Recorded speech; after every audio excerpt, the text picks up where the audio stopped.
जय हिंद। स्वागत है एक बार फिर से आपके अपने चैनल एनी क्लासेस में।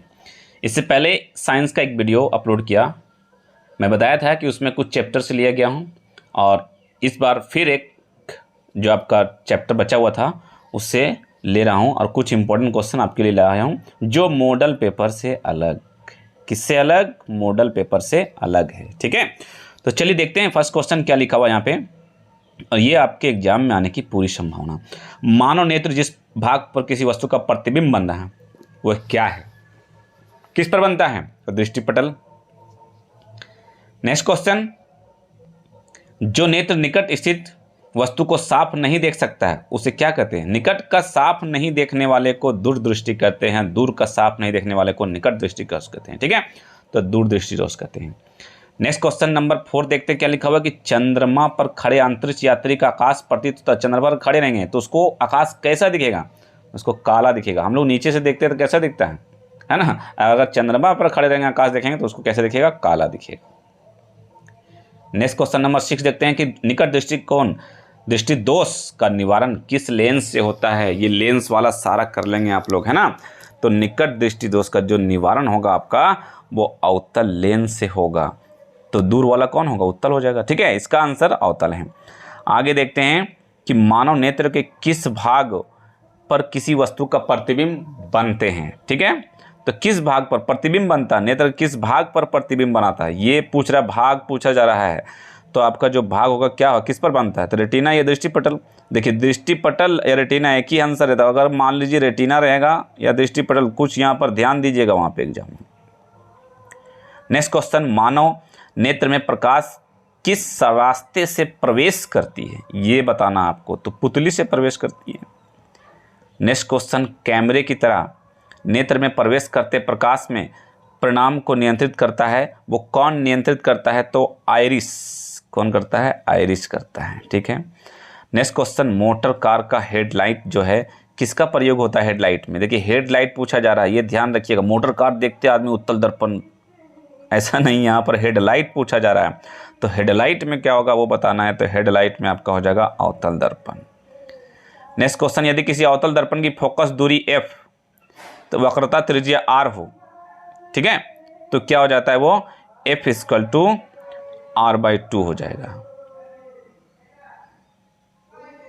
ठीक है, ये ऑप्शन बिल्कुल सही जवाब है। नेक्स्ट क्वेश्चन देखते हैं कि दाढ़ी बनाने में किस प्रकार के दर्पण का उपयोग किया जाता है दाढ़ी बनाने के लिए? तो अवतल दर्पण। क्वेश्चन नंबर 3 का ऑप्शन नंबर 3 सही जवाब है। आगे बढ़ते हैं नेक्स्ट क्वेश्चन की ओर। देखते हैं कि गोली दर्पण में फोकसांतर एवं वक्रता त्रिज्या के बीच संबंध क्या है? देखिए, फोकसांतर और वक्रता त्रिज्या, गोली दर्पण, इसके बीच जो संबंध बताना है आपको, क्या बताना है? इसके बीच संबंध बताना है। ठीक है, तो इसके बीच जो संबंध होता है ना, तो r/2 होता है। तो r/2 कहाँ है? ये देखिए, स्मॉल r और /2 है, और स्मॉल f कहाँ पे है? तो ये 3 नंबर ऑप्शन। ठीक, ये बिल्कुल सही जवाब है। आगे देखते हैं नेक्स्ट क्वेश्चन, काल्पनिक प्रतिबिंब होता है, जो काल्पनिक होता है, वास्तविक नहीं काल्पनिक, वो प्रतिबिंब कैसा होता है? जो काल्पनिक होता है ना वो हमेशा सीधा होता है। तो 5 नंबर ऑप्शन। ठीक है, 1 मीटर फोकस दूरी वाले उत्तल लेंस की क्षमता क्या होती है? 1 मीटर फोकस दूरी उत्तल लेंस की क्षमता पूछी जा रही है। किसकी क्षमता पूछा जा रही है? उत्तल लेंस की क्षमता। तो 1 डायोप्टर होगा। डी मतलब डायोप्टर। कभी कभी डी का मतलब पूछा जाता है कि डी क्या है, डी किससे डिनोट करते हैं, तो ये आप ध्यान रखिएगा, डायोप्टर, है ना, इसको ध्यान रखिएगा। आगे है नेक्स्ट क्वेश्चन कि सरल सूक्ष्मदर्शी में किसका उपयोग होता है? क्वेश्चन नंबर 13 लिखा हुआ है कि सरल सूक्ष्मदर्शी में किसका उपयोग होता है, ये आपको पूछा जा रहा है। तो अवतल लेंस का या उत्तल लेंस का, उत्तल दर्पण का या उत्तल लेंस का या उत्तल लेंस का? तो ये लेंस होगा, उत्तल लेंस सही जवाब होगा। नेक्स्ट क्वेश्चन देखते हैं, किसी गोलीय दर्पण की वक्रता त्रिज्या 50 सेंटीमीटर है। कितना? 50 सेंटीमीटर। तो उसकी फोकस दूरी क्या होगी? देखिए, ये क्वेश्चन आपका एकदम रहेगा, हर हाल में इसको लिख लें, ये क्वेश्चन छपा हुआ है आपका। ठीक है, लेकिन 50 की जगह 60 रहेगा, 100 भी हो सकता है, जितना भी रहे फोकस दूरी पूछा जा रहा है। गोलीय दर्पण की वक्रता त्रिज्या 50 है तो इसको क्या करना है? हाफ करना है। 50 का आधा कितना होता है? 25। अगर 60 रहेगा तो क्या होगा? ऑप्शन बताइएगा आप। 60 रहेगा तो कितना हो जाएगा? ठीक है, आगे, किस दर्पण से वस्तु का बड़ा प्रतिबिंब बनता है? 16 का जवाब देना है। तो बड़ा अवतल में बनता है, उत्तल में तो छोटा बनता है ना, स्पष्ट देखने के लिए।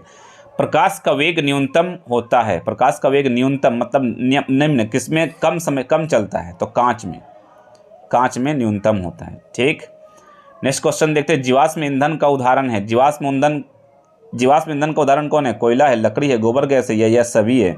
तो सभी है, ऑल ऑफ दीज, ये सभी डी नंबर ऑप्शन बिल्कुल सही है। आगे देखते हैं नेक्स्ट क्वेश्चन। निम्न में से कौन बायोगैस ईंधन का स्रोत नहीं है? बायोगैस ईंधन का स्रोत पूछा जा रहा है, लकड़ी बायोगैस का स्रोत नहीं पूछा जा रहा है। ठीक है, ना गोबर गैस, नाभिकीय ऊर्जा, कोयला, तो बायोगैस का स्रोत ये है, ये नहीं है, 3 नंबर ऑप्शन। नेक्स्ट क्वेश्चन, नवीकरणीय ऊर्जा का स्रोत, नवीकरणीय नया है ना, नवीकरणीय ऊर्जा का स्रोत कौन है? नाभिकीय ऊर्जा, सौर ऊर्जा, कोयले से प्राप्त ऊर्जा, या फिर प्राकृतिक गैस से प्राप्त ऊर्जा? तो नवीकरणीय जो आपका है वो सौर ऊर्जा है। कौन है? सौर ऊर्जा है। ठीक है, ये ऑप्शन नंबर 2 बिल्कुल सही जवाब है।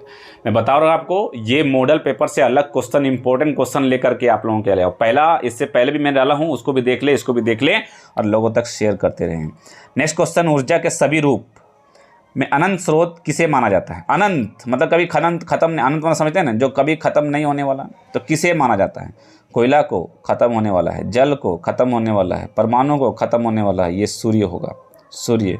ठीक है, माना जाता है, ऐसा नहीं कि सूरज भी खत्म नहीं होगा, माना जाता है। ठीक है, ग्लोबल वार्मिंग के लिए उत्तरदायी गैस है, ग्लोबल वार्मिंग बहुत इंपॉर्टेंट क्वेश्चन है ये क्वेश्चन आप मतलब समझ लीजिए कि आपका क्वेश्चन आने वाला ही है ये, CO2। ठीक है, सौर ऊर्जा को विद्युत ऊर्जा में परिवर्तित करती है, ये भी इंपॉर्टेंट है। सौर ऊर्जा को विद्युत ऊर्जा में तो कौन परिवर्तित करती है? सौर सेल परिवर्तित करती है। ठीक है, नेक्स्ट क्वेश्चन, सौर पैनलों का उपयोग होता है, कहाँ होता है? साधारण में, अधिक में, मुख्य में, कोई ऊर्जा नहीं। तो सौर पैनलों का उपयोग किस में होता है?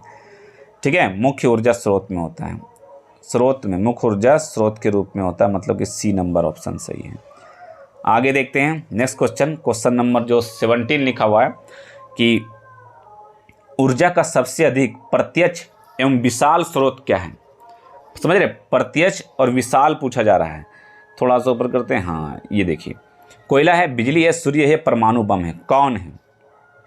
विशाल पूछा जाता, तो विशाल में तो आप ऐसा ही समझ जाएंगे, विशाल मतलब कि सूरज से विशाल कुछ है क्या? परमाणु बम भी नहीं है, सूरज से विशाल, है ना। आगे देखते हैं क्वेश्चन नंबर 18, सूर्य की ऊर्जा उत्पन्न होती है, जो सूर्य की जो ऊर्जा होती है वो उत्पन्न कहाँ से होती है? आयनन द्वारा, नाभिकीय संलयन द्वारा, नाभिकीय विखंडन द्वारा, या ऑक्सीजन द्वारा? बहुत इंपॉर्टेंट क्वेश्चन है। नाभिकीय संलयन द्वारा, कहाँ है? नाभिकीय संलयन द्वारा, ये 2 नंबर ऑप्शन बिल्कुल सही जवाब है। ठीक है, ये सारा जो क्वेश्चन है वो वेरी वेरी इंपॉर्टेंट क्वेश्चन मैं करवा रहा हूँ, वेरी वेरी इंपॉर्टेंट, क्योंकि आपका जो एग्जाम SST का हुआ था ना, मॉडल पेपर से ऑब्जेक्टिव आया नहीं, बुक से आया है। तो ये सारे क्वेश्चन कहाँ से? आपके बुक से, NCERT बुक से है। तो इसे भी कर लें, मॉडल तो करना ही करना है। और आई होप, मुझे उम्मीद है कि आप लोगों ने मॉडल पेपर जो होगा कर चुके होंगे आप लोग, है ना। मॉडल पेपर आप लोग कर चुके होंगे, अगर नहीं किए अभी तक तो मॉडल पेपर को पहले कर लें, उसके बाद इसे भी देख लें, आपको बहुत बेनिफिट होने वाला है। ऐसा नहीं कि एक एग्जाम में मॉडल से नहीं आया तो किसी में नहीं आएगा। देखिए, अब इतना एग्जाम में से 1-2 एग्जाम तो टफ होगा, जिसमें से एक एग्जाम आपका टफ हो चुका है। कौन सा? SST का। टफ नहीं था, लेकिन क्या था कि एक माइंड में आपका डाल दिया ना, क्या डाल दिया था कि मॉडल पेपर से आएगा, मॉडल पेपर से आएगा। तो सभी लोग मॉडल पेपर पर भरोसा कर लिए कि मॉडल पेपर से आएगा, मॉडल पेपर से कुछ मतलब कि कुछ मिला। ऐसा नहीं कि नहीं मिला, लेकिन आप जितना इच्छा कर रहे थे वैसा नहीं है, जिस तरह से आपका हिंदी गया है ना।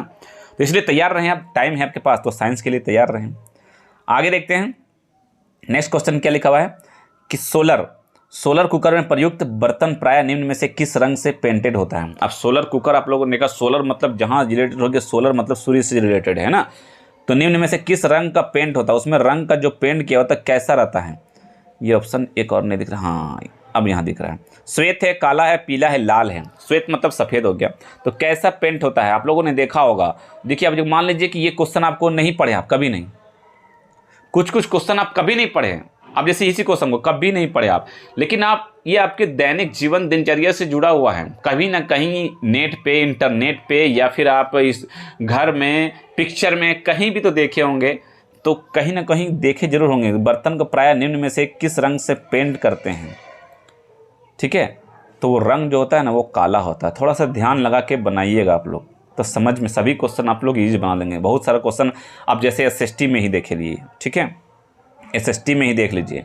एसएसटी में ऐसा क्वेश्चन 7 से 8 क्वेश्चन था जो कि आप कभी नहीं पढ़े, लेकिन आप उसको ध्यान से लगाते, मतलब कि बचपन से जो पढ़ते आ रहे हैं तो ध्यान से करते तो आप कर लेते, लेकिन आप लोग क्या हुआ, थोड़ा सा पैनिक हो गए थे, इसलिए थोड़ा सा दिक्कत हो गया। ऐसा मत कीजिएगा, समझिएगा, ध्यान से बनाइए, क्योंकि ऑब्जेक्टिव में टाइम भी तो आपके पास बहुत सारा है, ठीक है। तो इस बात को ध्यान रखिएगा। चलिए आगे देखते हैं। क्वेश्चन नंबर 20 क्या लिखा हुआ है कि पवनों का देश कहा जाता है। पवनों का देश किसे कहा जाता है? तो डेनमार्क को पवनों का देश कहा जाता है, ठीक है।